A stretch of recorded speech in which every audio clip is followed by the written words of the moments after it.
Why do we eat food? Why is food essential for a human being?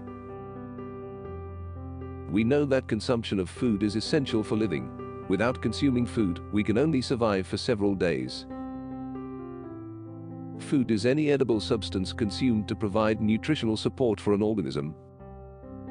Food is usually of plant, animal, or fungal in origin and contains essential nutrients, such as carbohydrates, fats, proteins, vitamins, or minerals. Food is the carrier of these nutrients.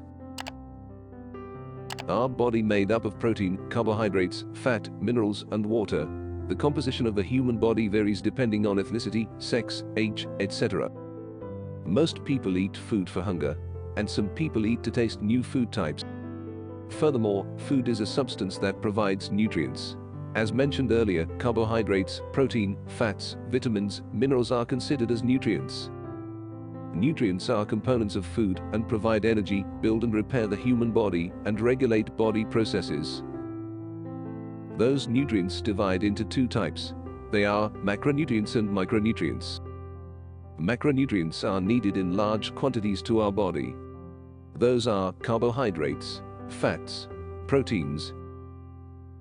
Our body needs micronutrients in small quantities. Those are vitamins and minerals. The vehicle needs fuel for its mechanism, so food is the fuel for the human body. But other than an energy source, it is the daily dose of medicines that humans get every day. Our food habits will decide our health in the future. Food habits will directly affect human health. Nutrients in the food should be concerned before consumption. There is a limit for every nutrient. If that limit exceeds for a long time more. If that limit does not achieve for a long time, it can be affected our health. Leave your comments below.